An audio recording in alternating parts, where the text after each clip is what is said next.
Yes, it's Tales from the Jails with John G. Sutton. Do please like and subscribe, everybody. There's a link down there. I'm also putting a link down there to the subject of today's discussion, which is the status of prison officers. Because when I joined the prison service, I'm going back in time a little bit here, when I joined the prison service, it was considered to be a career. You were an established civil servant, and with all that went with it, I mean, that's the civil service pension, the protection by the unions, that you couldn't just be dismissed out of hand. And, of course, you had a career structure whereby you were incrementally increased in pay. And in 1974, when I applied to join the prison service, a prison officer was actually being paid not substantially more, but more than a police officer, more than a standard police constable. Prison officer was being paid, and the extensive work that you did was not limited to opening and closing cell doors. You weren't simply a turnkey. Are you with me? And I'm going to put a link below to the BBC documentary, the section in part 3 of the series Strange Ways, which was filmed in 1979, in which you can see me discussing the fact that in the 5 years that I had been in the prison system as an officer, the actual role was decreasing, and the level of pay had been static for a number of years, and prison officers were, after the 5 years I've been in, being paid quite substantially less than a police officer. Now, when I joined, it said on your warrant card, you had a proper warrant card, it said that a prison officer during the commission of his duties has all the powers of a police officer. Well, that is not possible today, because a good percentage of the prison estate is being run by private companies, and you cannot give the King's warrant to a member of a private company. It can only be given to established state representatives operating under the authority of the government. And although they are operating on licence, it's not under the authority of the government. It's under the authority of the for-profit units that are actually operating them. Things like Sabasco and G4S. These are people who are running private prisons. Private prisons, so we're locking up British citizens, and indeed whoever we can get our hands on to throw in the damn prisons, and there's approximately 89,000 at the moment in the prisons.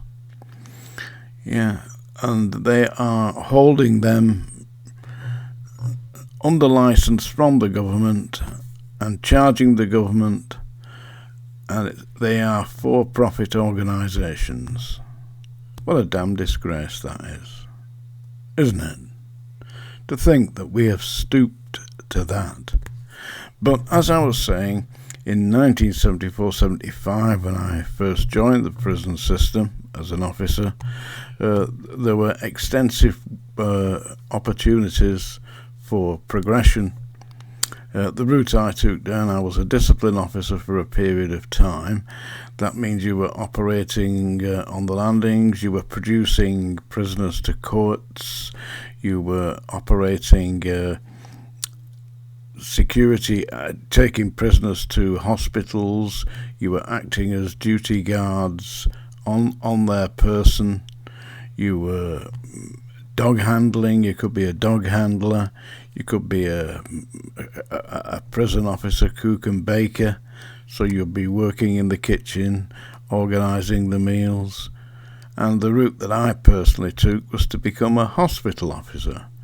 That is, you went to a training school for 3 months, and you were seconded to the National Health Service, so that you actually trained within the hospital system and in the institutions for the criminally insane, such as my personal unit. The unit I worked at was Ashworth Hospital in Maghull in Liverpool. That was where Ian Brady ended up being held, and that's where Ian Brady died. So during my time I was reasonably properly trained, but only 3 months. But there was secondments, and I was sent on various courses to places. Like one of the courses that I did was at Prestwich Hospital for the psychiatrically disturbed. And I spent 2 weeks there undertaking a course on at the hospital, in which we were doing communications with the other group sessions and therapy sessions. So at that point in time, the prison system was still functioning in a way that enabled an officer who joined straight from Civilian Street. I mean, I was an NCO in the army before I joined, but it's not happening today, is it? And let me tell you that today, the bin men in Birmingham are on strike, aren't they? As I'm speaking to you now, they're still on strike. They're on strike because the pay is insufficient.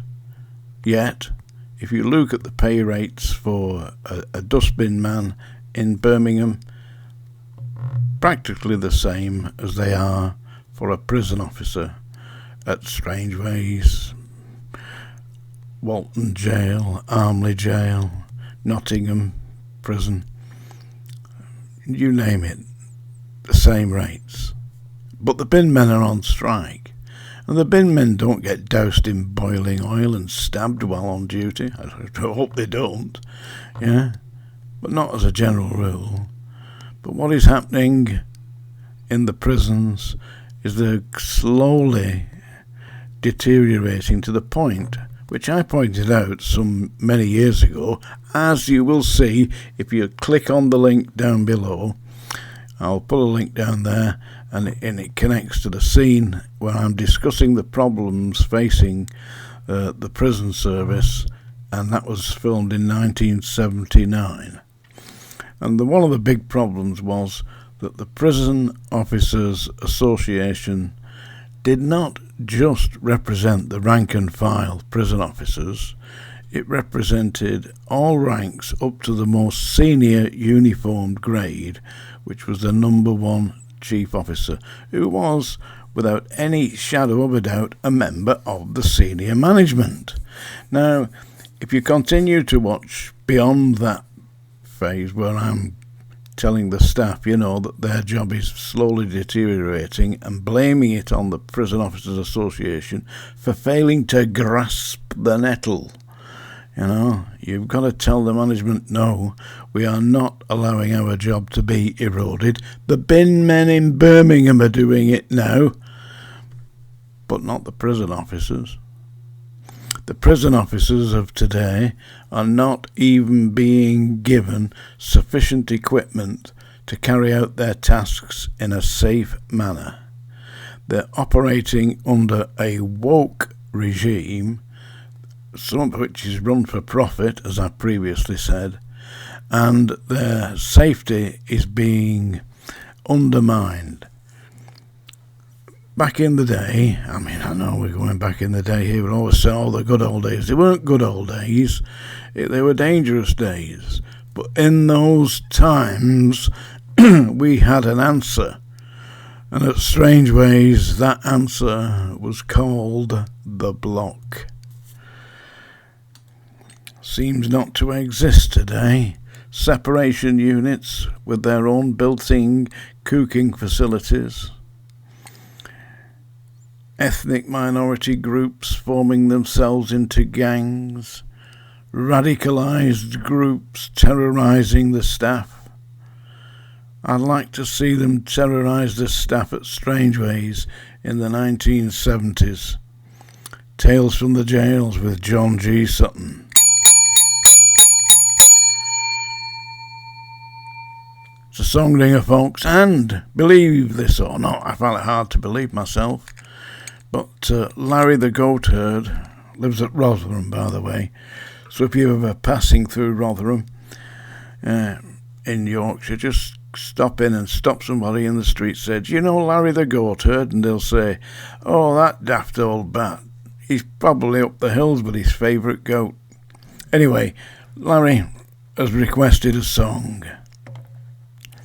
And it's a song by Leonard Cohen. So I thought I'd wear my Leonard Cohen hat. Leonard Cohen was a Jewish boy, by the way. Started off as a poet.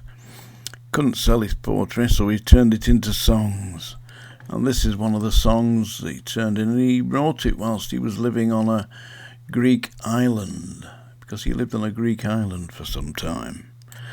This is Bird on the Wire. Originally by Leonard Cohen, and now thoroughly destroyed by John G. Sutton. I'm going to give this a lashing. Like a bird on the wire, like a drunk in a midnight choir, I have tried in my way to be free.